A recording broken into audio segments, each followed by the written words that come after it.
Hola, ¿qué tal? Buen día. Bienvenidos a un video más aquí en el canal Quimilecciones. El día de hoy hablaremos sobre la tabla periódica y cómo usarla de manera eficaz. La tabla periódica es un esquema que incluye a los elementos químicos dispuestos por orden de número atómico de forma creciente, y esta forma en la que se van a acomodar nos va a dar una idea de la estructura de los elementos.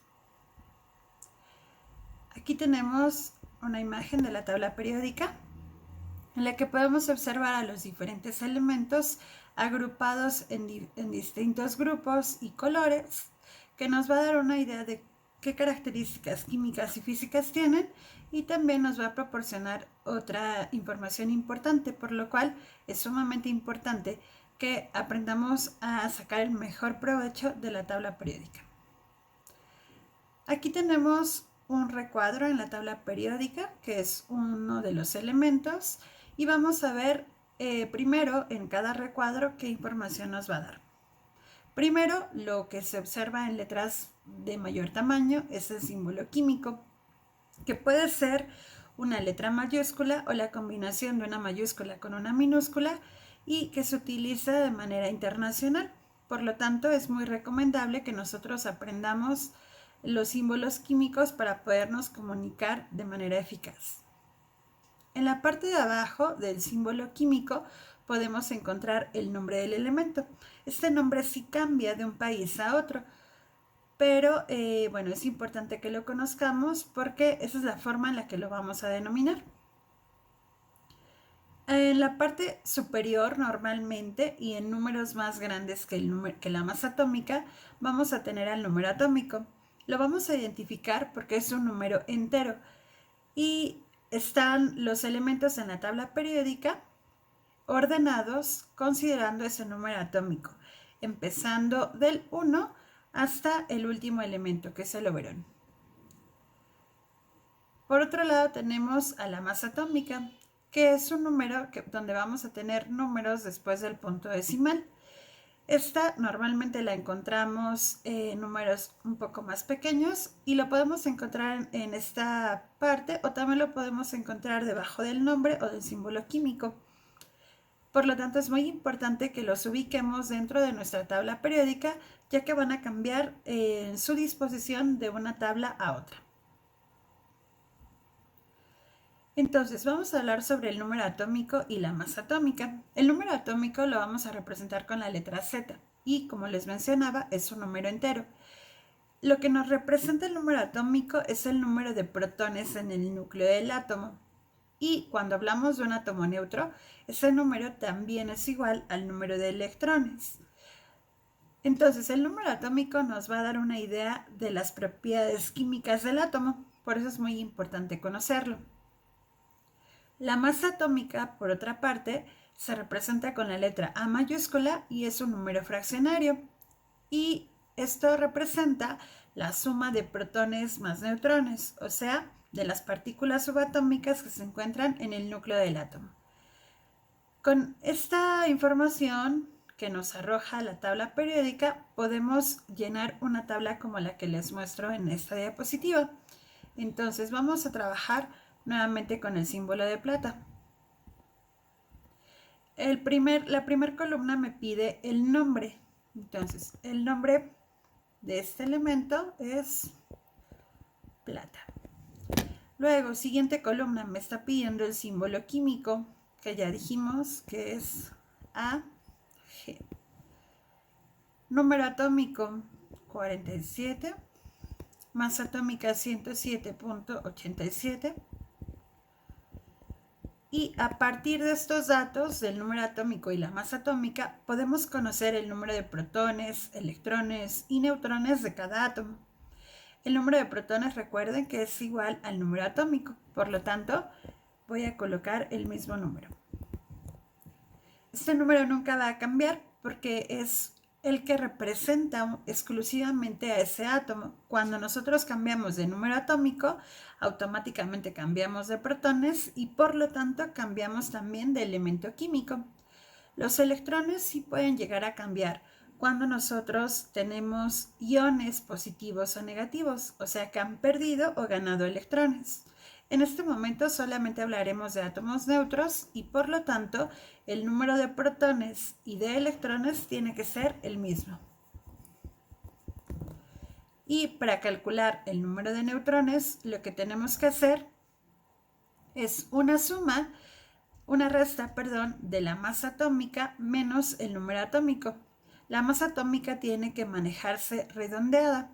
Entonces vamos a colocar 108 menos 47 y el resultado de esa suma es el número de neutrones, que en este caso sería 61. Ahora, la tabla periódica también se va a encontrar ordenada por periodos, que son 7 filas horizontales y que todas van a empezar con un metal activo y todas van a terminar con un gas noble. Aunque tenemos 2 filas en la parte de abajo de la tabla periódica, estas dos también pertenecen al periodo 6 y 7 respectivamente. ¿Qué información importante nos puede generar el conocer los periodos? Si nosotros hacer configuración electrónica, podemos conocer el último nivel de energía o último orbital. Es decir, si yo tengo un elemento del periodo 4, automáticamente sé que el último nivel de energía que forma va a ser el número 4, sin necesidad de hacer configuración electrónica. Por otra parte, también la tabla periódica se divide en grupos, que ahora son las filas verticales. En total tenemos 18 grupos dentro de la tabla periódica y se empieza a contar de izquierda a derecha. También los podemos seccionar en A y B.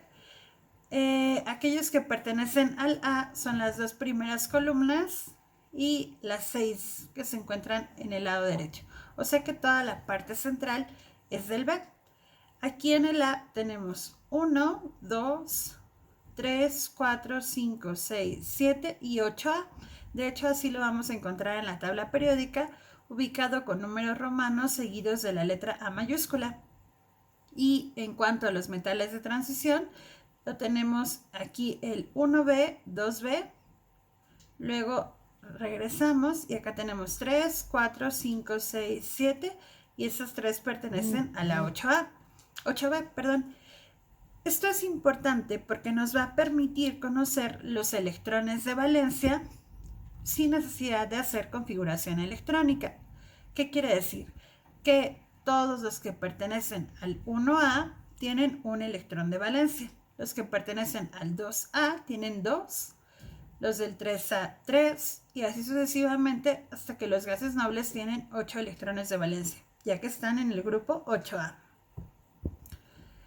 Ahora, la tabla periódica también la podemos dividir en bloques. Tenemos 4 bloques en total en la tabla periódica, que son S, D, P y F. Esos 4 bloques nos indican el último subnivel que forman. Igual lo podemos conocer aún sin hacer la configuración electrónica. Quiere decir que todos estos elementos, su configuración electrónica va a terminar con S, en estos va a terminar con D, en estos va a terminar con P y en los lantánidos y actínidos con F. Recordemos que el helio, a pesar de encontrarse en el lado derecho de la tabla periódica, también pertenece al bloque S. La tabla periódica también la vamos a dividir en familias. Las familias son grupos de elementos químicos que tienen propiedades muy similares entre sí. En total tenemos 10 familias y las vamos a dividir de la siguiente manera. La primera son metales alcalinos. La siguiente se llama metales alcalino-térreos o tierras alcalinas. Toda la parte central de la tabla periódica se denominan metales de transición. Estos que tengo aquí en color rosa se llaman otros metales o metales post-transicionales. Después, aquí estos que tenemos son metaloides. Acá el carbono, nitrógeno, oxígeno, fósforo, azufre y selenio se consideran no metales. Toda la familia o el grupo 7A lo vamos a denominar halógenos y la última que aparece se llaman gases nobles. En la parte de abajo tenemos a los lantánidos y finalmente tenemos a los actínidos. Entonces, en total tenemos 10 diferentes formas en las que vamos a encontrar propiedades diferentes. También la tabla periódica nos puede ayudar a conocer la electronegatividad, que la electronegatividad, recordemos que es la capacidad de un átomo para atraer electrones.